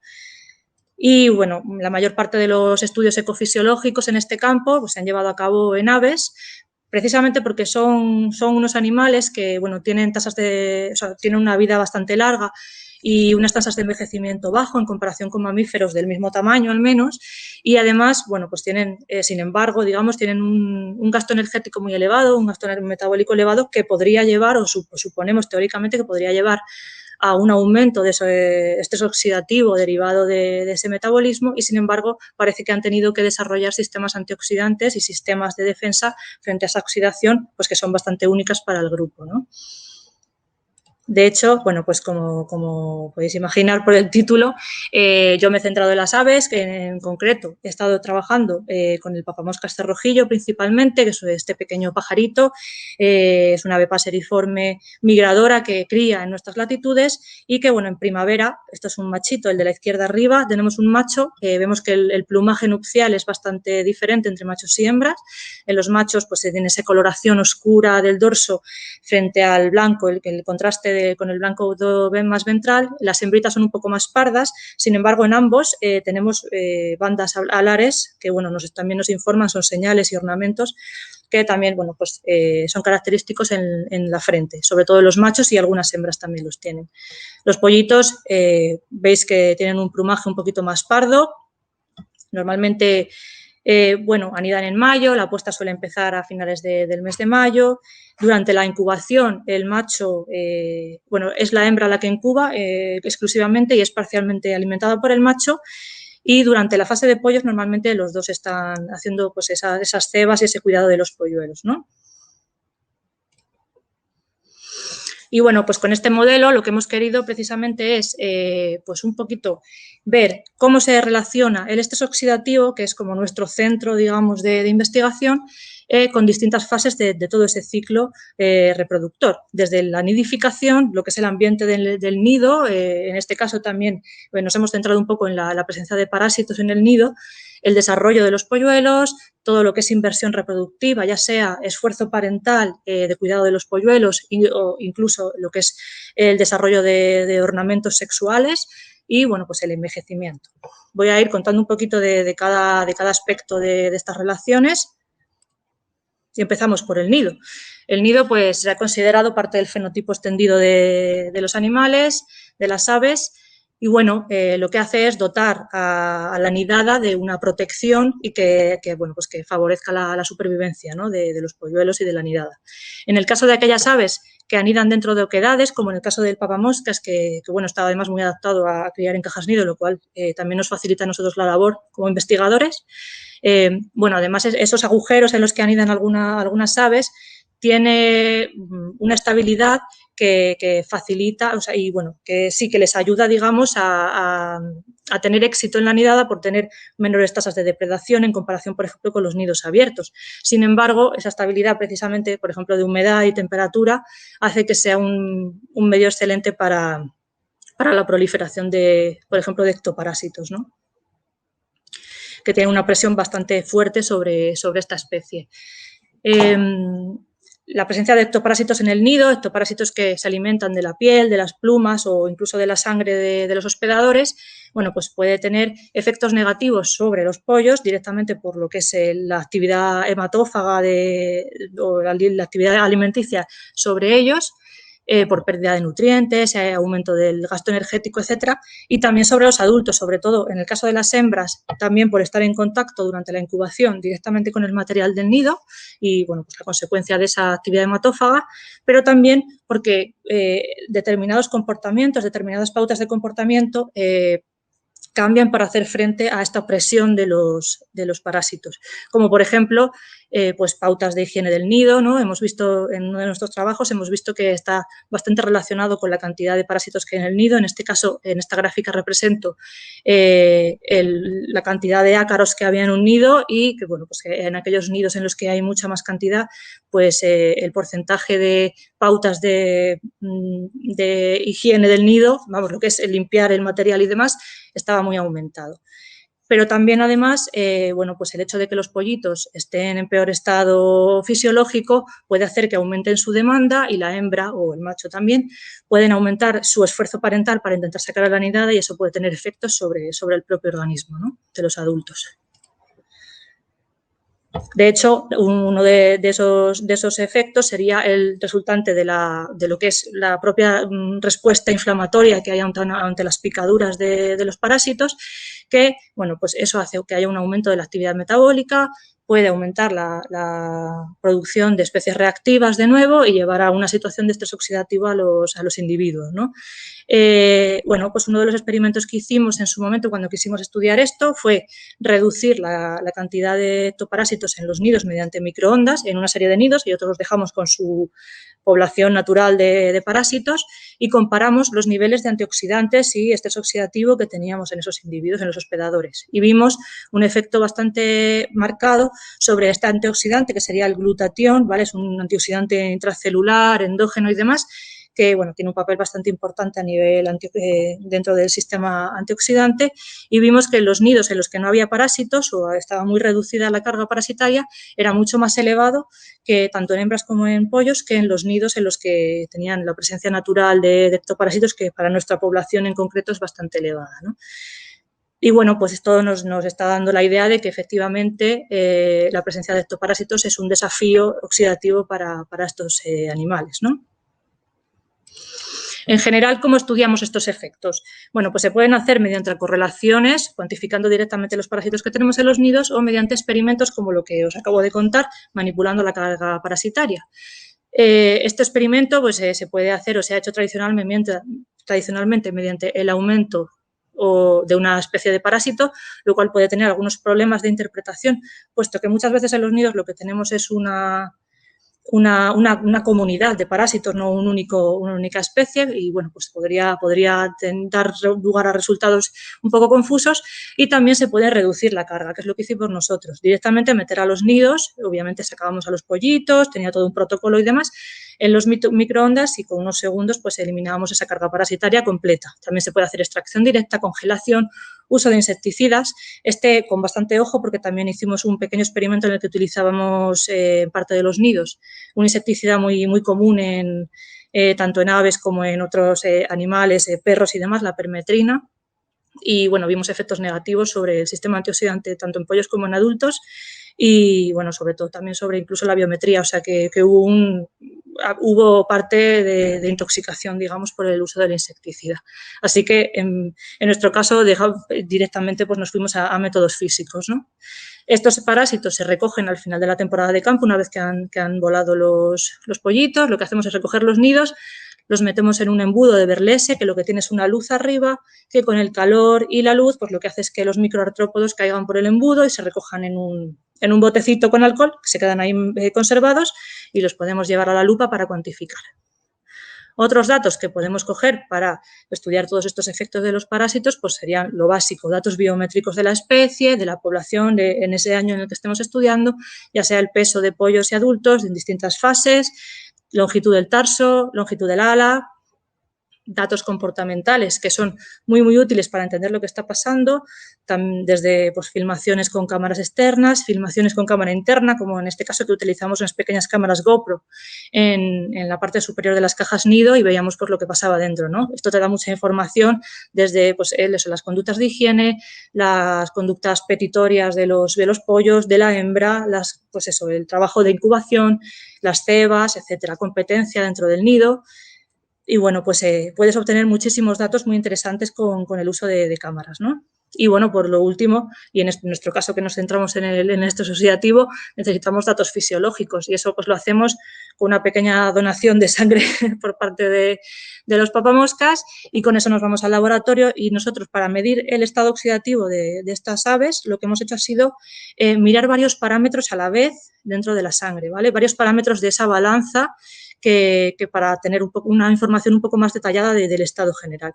Por un lado, medíamos 2 medidas de antioxidante, que es la capacidad antioxidante total del plasma, que lo que incluye son principalmente antioxidantes extracelulares. Muchos de ellos se pueden conseguir a través de la dieta, pues vitaminas, carotenoides, etcétera, y también los niveles de glutatión, del que ya os he comentado algo, que sería pues ese antioxidante intracelular que es endógeno y que además tiene otro tipo de funciones dentro del organismo bastante importantes. Y como medida de daño oxidativo, pues para ver un poco también el resultado de toda esa balanza, ¿no? Medimos el daño que se produce en lípidos mediante el análisis del malondialdehído, que es el MDA, que pongo aquí, que es una molécula resultante, digamos, de la cadena de oxidación de los lípidos, y bueno, nos da una idea de cómo se está regulando ese estado de estrés oxidativo, ¿no? Pasando ya a lo que es el desarrollo temprano de los pollitos, bueno, pues de hecho la vida los factores que puedan estar afectando a los pollos durante su desarrollo puede afectar al fenotipo que va a tener en la edad adulta, ¿no? Entonces es importante conocer a qué están expuestos. En términos de estrés oxidativo, hemos visto que se conoce que puede haber un cierto control genético tanto de la cantidad de metabolitos oxidantes que desarrollan los individuos como la resistencia frente a la oxidación. Eso sería pues, lo que se conoce como heredabilidad, y bueno, en nuestro caso hemos visto que, por ejemplo, para el glutatión hay una marcada correlación entre los niveles que presentan los padres y los niveles que presentan sus pollos, ¿no? Correlación positiva. Podría darnos una idea de que estamos ante un tema de heredabilidad alta, y esto implicaría pues, que hay un control genético de los antioxidantes, al menos de este tipo de antioxidante que, como decía, es endógeno y además está implicado en otras funciones corporales como la reestructuración del ADN, etcétera, etcétera, y que sería que es importante igual que haya ese control genético. Pero, además, hay que tener en cuenta que tanto padres como hijos están compartiendo de forma paralela los mismos factores ambientales en los que están viviendo, ¿no? Y eso puede afectar de forma paralela a sus niveles en el momento en el que medimos. Esos factores ambientales que pueden influir serían pues, la disponibilidad de alimentos, la presencia de parásitos, como ya he comentado, competencia dentro del nido, efectos climáticos o efectos parentales, efectos maternos, por ejemplo, como la calidad del huevo, ¿no? Si pasamos ya a lo que es inversión en reproducción, bueno, pues empezaríamos como parte de la inversión en reproducción inicial sería la producción de señales sexuales.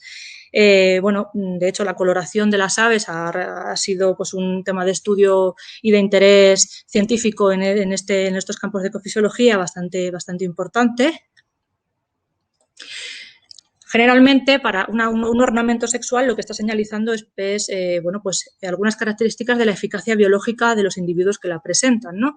Para que esto sea una señal honesta y se mantenga en el tiempo y en la evolución, tiene que tener unos costes asociados, ¿vale? Unos costes asociados a su producción o al mantenimiento de estos ornamentos.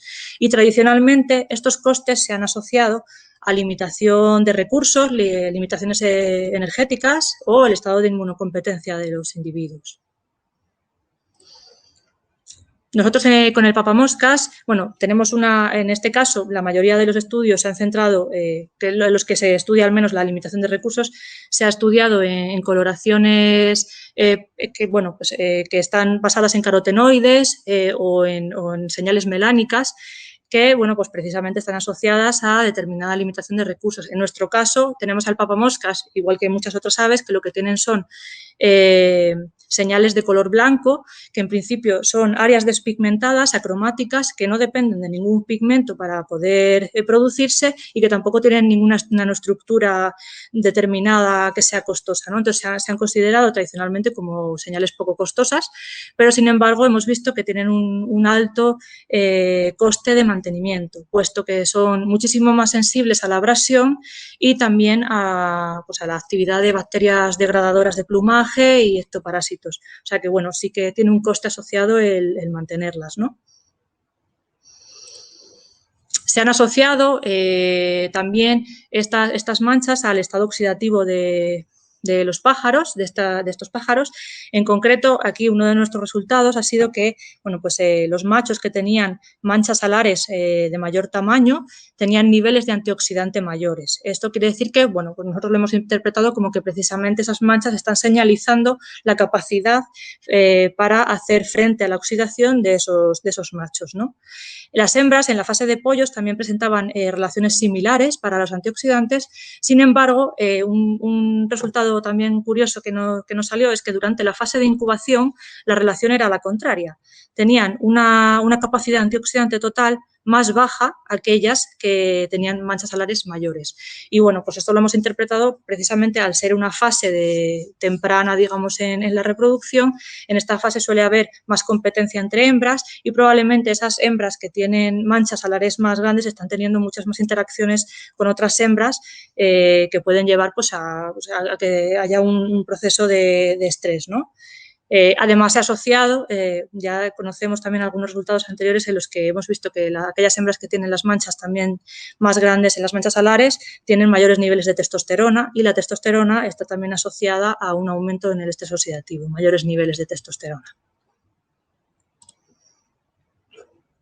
Y bueno, una asunción principal en todo el estudio de estrategias vitales es que la asignación de recursos a una función no puede llevarse a cabo sin desviar esos recursos desde otra función. Y un ejemplo clásico es los costes asociados a la reproducción, ¿no? Como estamos viendo. En relación a estos costes, pues el estrés oxidativo parece un coste asociado precisamente a este esfuerzo reproductor, pero no solo es un coste, sino también puede ser una limitación y esto depende de pues el signo de las relaciones que encontremos, ¿no? De modo que el estrés oxidativo puede ser un coste directo del esfuerzo reproductor, sin embargo también aquellos animales que tienen unos niveles de estrés oxidativo elevados pueden tener limitaciones sobre el éxito del reproductor, ¿vale? Y un ejemplo de esto sería pues, uno de los resultados también que hemos visto en aves, que es aquellas, por ejemplo, en aquellas hembras que están incubando, bueno, pues las que tienen, las que pasan mayor porcentaje de tiempo incubando y encargándose de los huevos dentro de la caja, tendrían mayores niveles de daño oxidativo. Esto puede interpretarse de dos maneras. Por un lado, el coste de vuelo asociado a ese esfuerzo de estar fuera de la caja en hembras que están ya de por sí con unos niveles de estrés oxidativo elevados hace que pasen más tiempo dentro de la caja, pero también alternativamente puede estar pasando que, bueno, pues que la incubación se ha visto, de hecho, para esta especie que es energéticamente costosa y eso implica que aquellas hembras que pasan más tiempo incubando tienen un mayor gasto energético y por lo tanto puede traducirse en un aumento de los niveles de estrés oxidativo y en este caso se traduciría en un mayor daño oxidativo, ¿no?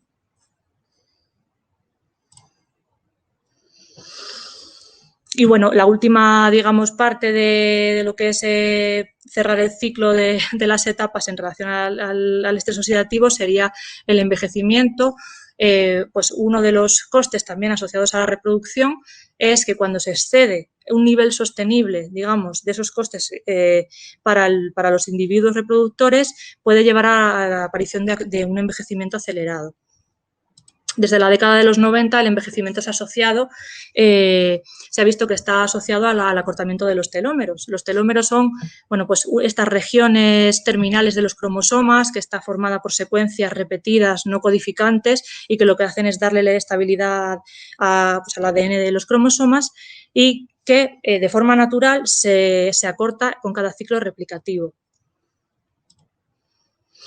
Hay alguna, pero bueno, este acortamiento no es continuo, no es constante, digamos, continuo sí, no constante, y hay momentos de vida, hay algunos momentos en la vida en los que se acelera, como por ejemplo, pues eventos reproductores, durante el crecimiento, cuando hay situaciones de estrés metabólico, estrés fisiológico, respuesta inmune, etcétera. Y todos estos factores, bueno, pues se han asociado en algún momento con el estrés oxidativo, con lo cual, bueno, pues también queríamos ver un poco cómo se asociaba ese estrés oxidativo con el acortamiento de telómeros y el envejecimiento de nuestra especie.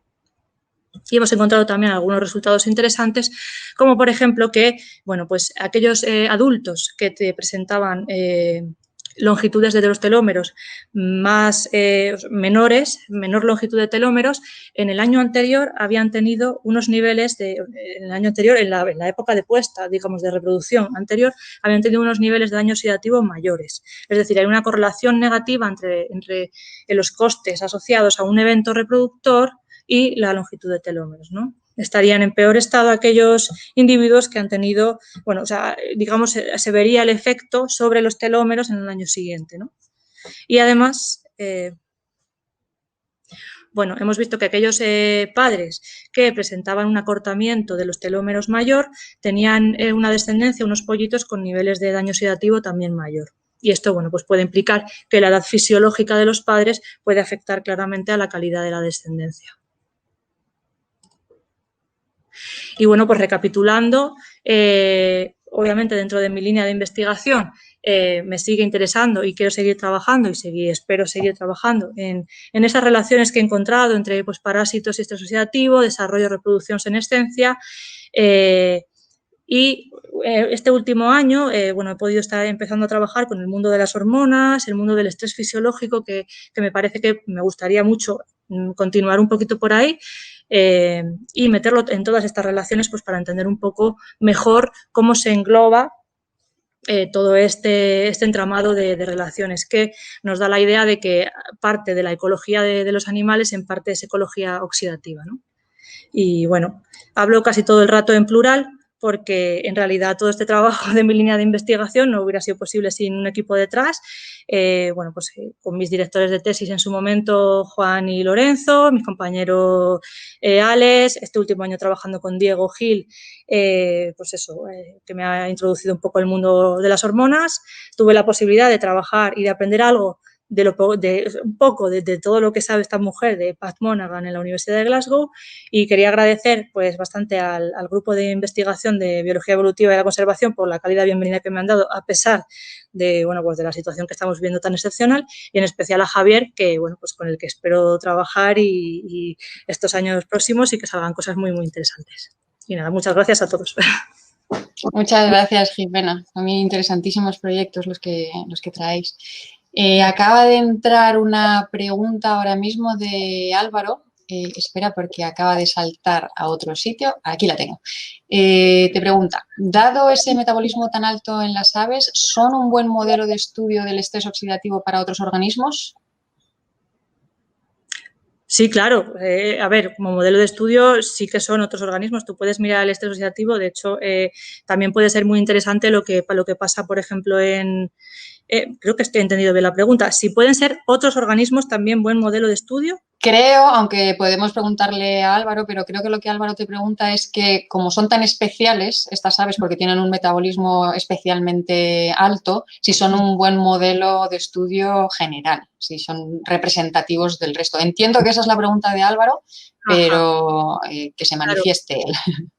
Ya, bueno, pues a ver, lo que nos implica esto es que podemos ver los efectos del estrés oxidativo muy rápido en ellos, ¿no? A pesar de tener, pues eso, lo que es las características de su tasa de crecimiento, perdón, de su tasa de metabólica, tasa energética y demás, que bueno, sí, ¿por qué no? No entiendo, es que no sé si he entendido muy bien la pregunta. Otros organismos, por supuesto, el estrés oxidativo se está mirando en muchísimas especies. Vale, espera que... Sí, efectivamente Álvaro confirma que era eso, sí. Son un buen modelo de estudio a pesar de tener un metabolismo que quizás sea más alto y más elevado que el del resto de especies. Sí, lo que nos da la idea también es pues eso, de los sistemas tan especiales de antioxidantes que están teniendo para ver todos estos resultados. Vale. Te voy a hacer yo una pregunta y te pido disculpas si es absurda. Soy bioquímica y me dedico a la oncología. Entonces, igual es una pregunta muy, muy, muy ridícula.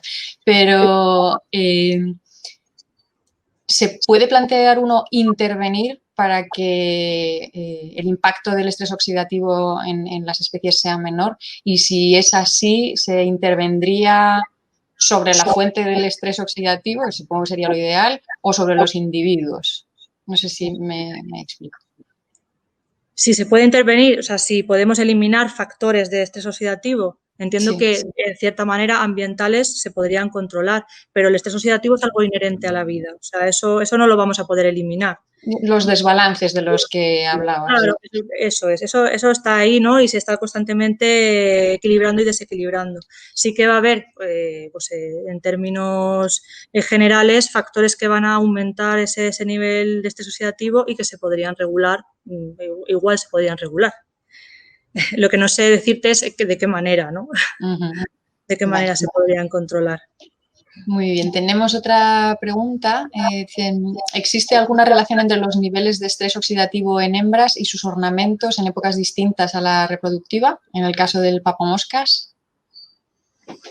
Pues, buena pregunta. En realidad, estoy pensando ahora mismo en el plumaje invernal. A ver, lo que estamos viendo nosotros cuando analizamos las relaciones con el plumaje durante la reproducción, ese plumaje en parte sobre todo las terciarias y demás, parte de esas bandas las han mudado en invernada. Entonces, sí que hasta podemos estar interpretando incluso cómo ha sido el evento reproductor anterior. O sea, cómo ha estado durante un tiempo largo. Podría interpretar. Pero el plumaje cambia bastante y sobre todo los machos fuera de la época nupcial no tiene nada que ver los ornamentos que tienen. Son mucho menos contrastados, menos conspicuos. Muy bien. Tengo yo otra pregunta para los tres. Acabáis de incorporaros a una institución nueva y supongo que venís con ganas de encontrar colaboradores, de establecer sinergias. De hecho, uno de los objetivos de esta sesión y de la que vamos a tener el jueves que viene con 4 compañeros vuestros es esa, que la gente os conozca y ver cómo podemos aprovecharnos los unos de los otros. ¿Qué es lo que necesitáis? ¿Qué tipo de investigadores necesitáis? ¿En qué creéis que podéis apoyar vuestros proyectos que pueda venir de la gente que ya está en la casa? Si me lo preguntas a mí, yo te diría que yo ahora mismo necesito un bioinformático, entonces me pasaré por la unidad docente de biomatemática para pedir ayuda. ¿Qué es lo que necesitáis vosotros, cada uno de vosotros? ¿Cómo os podemos ayudar? Pues, por ejemplo, es lo que has comentado del bioinformático, una colaboración, por ejemplo, has visto que la última parte de lo que he hecho es secuenciación de última generación y muchas veces ya lo difícil no es generar volumen de datos, sino lo que me fue complicado y para eso necesité la colaboración del Museo de Estocolmo, que tenían un bioinformático para ver qué hacíamos con esos millones de secuencias. Entonces, ahí, por ejemplo, necesito apoyo. O sea, yo sé hacer la parte del laboratorio, aunque vengo del mundo de la ecología, he aprendido a hacer molecular, he aprendido a hacer mis PCRs y esas cosas, pero yo sabía editar mis secuencias cuando eran de una en una, ¿sabes? Con el sequencer.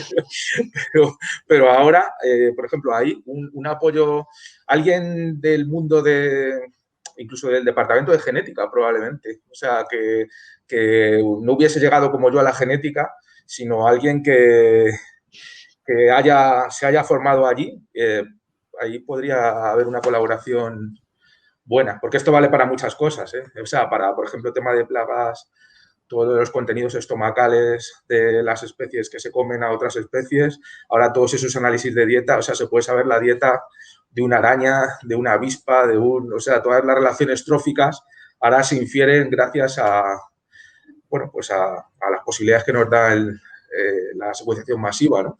Entonces, ahí una colaboración con gente de genética estaría muy bien. Muy bien, pues os ponemos en contacto con ellos. Seguro que hay compañeros de genética ahora mismo conectados, pero como esto va a estar disponible, grabado y disponible en el canal de YouTube de la facultad, nos ponemos en contacto con los compañeros de genética y les instamos a que vean ese vídeo y se pongan en contacto con nosotros. Nos encargamos, claro que sí.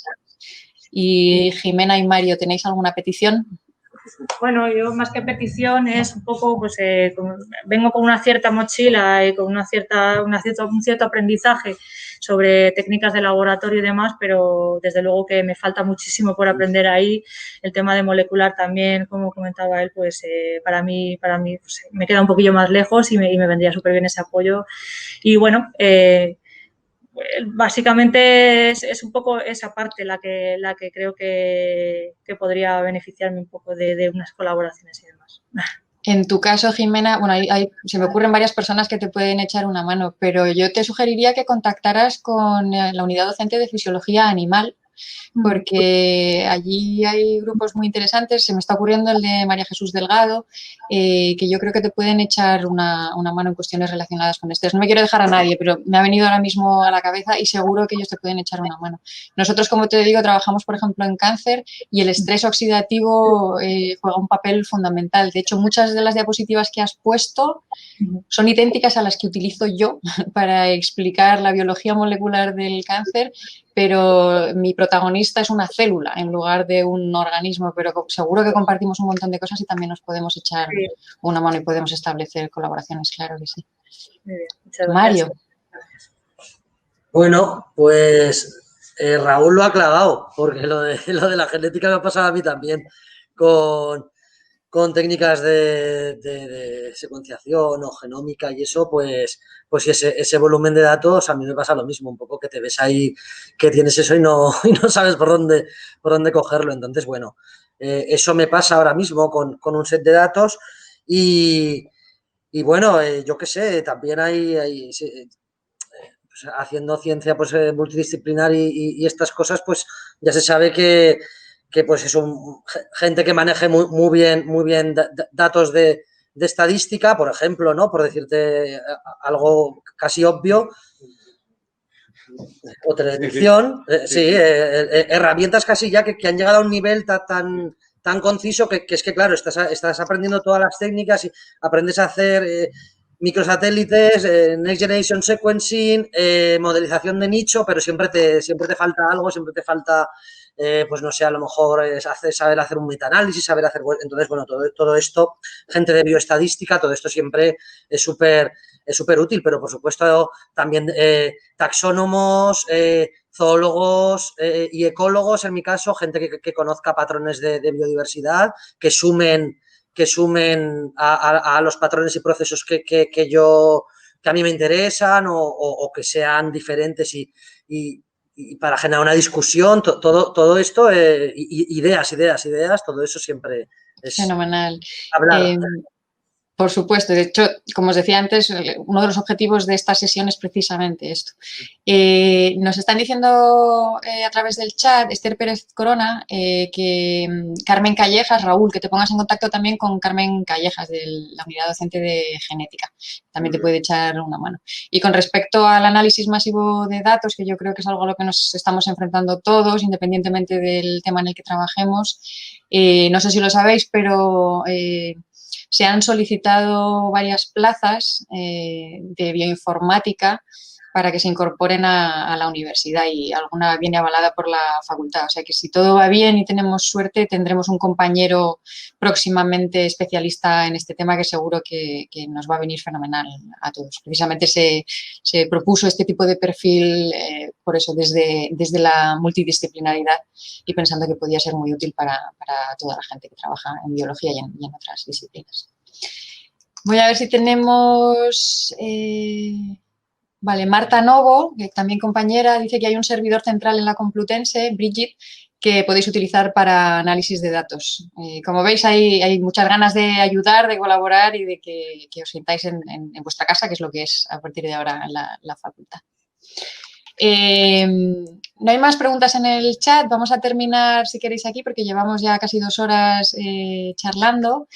Y bueno, si me permitís, antes de despediros, quiero dar las gracias de nuevo a la Fundación General UCM, que ha sido la encargada de la retransmisión y luego va a hacer la edición, la grabación de esta sesión, que estará a disposición de todo el mundo. Estamos colaborando con ellos desde que ha comenzado el curso y la verdad es que estamos encantados. Esta colaboración está siendo muy fructífera y esperamos poder mantenerla el curso que viene. Y quiero daros las gracias, por supuesto, a vosotros, la bienvenida de nuevo a la facultad. Esperamos que toda esa motivación y esas ganas de trabajar se queden con vosotros y la contagiéis a los que ya llevamos un tiempo en la casa. Y como os anticipaba, 4 de vuestros compañeros, de nuestros compañeros, harán una presentación similar el jueves que viene a la que también estáis todos invitados. Nada más, muchísimas gracias a todos, un fuerte abrazo y cuidaos mucho. Gracias. Gracias.